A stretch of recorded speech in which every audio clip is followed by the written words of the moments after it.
الكل اول يوم العيد بيفكر في الفته واللحمه واللي بالتاكيد احنا عملناه، لكن راح فين زمن الطيبين اللي كنا بندي فيها البهاريس؟ يعني طاسه الكبده بالسجق بالكفته المدهننه اللي بيعلوا المزاج بالتاكيد. وخليكم فاكرين ان احنا لسه مستمرين في تقديم مذبح الصومعه، ودي سلسله كل ما يخص اضحيه العيد. كل سنه وانتم طيبين، ونبدا في المفيد. خلينا الاول نجيب راس توم متقشره ومتفصصه زي دي مثلا، زود توم ما يهمكش، وهنحط عليهم فلفل رومي. اما الناس محبين الوحوح فبالتاكيد هنزود عليهم الوحوح بتاعتنا، ونديهم فرمه محترمه عشان دي الخلطه اللي احنا هنستخدمها في قلب اكلتنا النهارده. وعشان نعمل الكفته المدوره المدهننه مش هنحتاج غير شويه الكفته نسبه الدهون فيها تكون 20% مش اكتر، وننزل عليهم برشه ملح وزيهم فلفل اسود وفقط لا غير. مش هنستخدم اي بهارات اكتر من كده، ونتاكد من توزيع البهارات في كل الاتجاهات. وبعدها ناخد الكميه المناسبه ونبدا نكور فيهم على مهله. وطبعا بالنسبه للكبده ممكن تجيبها جاهزه وانت تقطعها او تجيبها متقطعه، بس اهم حاجه تبقى الحجم ده عشان تبقى باينه معاك. وبالنسبه للسجق هي بتبقى متبهره منه فيه، او انك تعمله في قلب البيت وهنبقى نعمله سوا بس بعدين. لكن اهم حاجه معانا بالتاكيد حته اللي الضاني عشان تظبط الكلام. نجيب طاستنا الحلوه الرايقه، واللي بالمناسبه ممكن تجيبوها من كرداسه او شارع المعز او من الحسين، واسعارها بتبدا معاك من اول 600 جنيه حسب الوزن. واول حاجه كالعاده معانا ايها الساده ننزل بالليه الضاني، تقليب وتهذيب لحد اما تسيح وتجيب المفيد. عايز تعلي التست اكتر ممكن تنزل بمعلقه سمنه او زبده بس بلدي حلوه قوي كده. احنا مش عايزين نسيحها كلها، خليها على جنب تنقط زيوتها على مهلها. اول حاجه هننزل بيها بالتشكيله الحلوه دي هي السجق. طبعا كل الكلام ده بنشتغل بيه على نار متوسطه، مش عاليه عشان ما تحرقش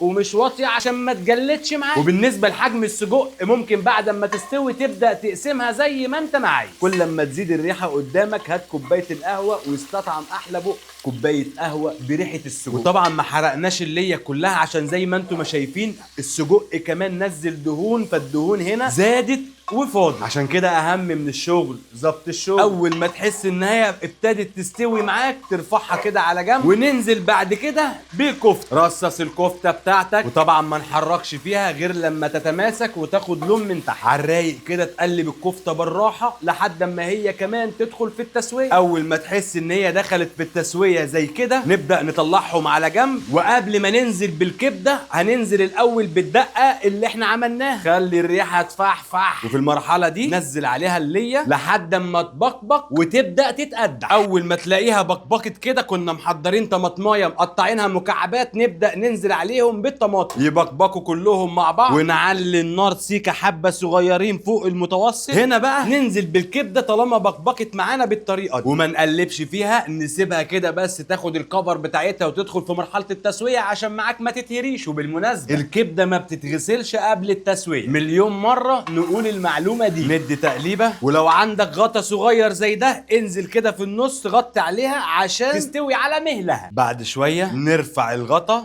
بسم الله تبارك الله، نقلب بقى كل الحلمبلايز ده كله مع بعض. بس لما نتاكد ان الكبده الكبده خلاص تقريبا وصلت لثلاث ارباع التسويه، ننزل عليهم السجق عشان كله يتشرب من الخلطه، والكفته كذلك. عايزين كل حاجه هنا تتشرب من الخلطه. اخر حاجه معانا ننزل بقى عليهم بشويه البقدونس اللي احنا قطعناهم ومجهزينهم، ونغطي عليهم على نار هاديه يكملوا تسويتهم ويشربوا من التتبيله على اقل من مهلهم. بسم الله نختم مع بعض. الله الله عليك يا سيدي، قلبك ده في ايدي. بسم الله تبارك الله. طبعا انا مش محتاج اقول لك الاكله كده تقريبا خلصت. يا سلام عليك يا ابو الجوارح وعلى عمايلك الكتيره دي. بسم الله. طبعا في واحد ممكن يقول لي يا ابو الجوارح انت ليه ما بهرتش الكبده؟ هقول لك يا سيدي هنبهرها في الاخر بشويه الملح اهو وشويه الفلفل الاسود مش اكتر. بعدها اعمل سندوتشاتك او غمس بصوابعك مش هتفرق كتير، لكن اللي هيفرق اننا ما ينفعش نختم من غير الفولو لايك والشير، واتمنى لي من قلبك الخير، ونصلي على الحبيب لاجل قلبي وقلبك يطيب، وندعي الام والاخويا والاخت والابويا والامواتنا جميعا بالرحمه اللهم امين. الجرح يحييكم من مذبح الصومعه وبيقول لكم انتظروا المزيد. مساء الزبده على الجميع. بسم الله.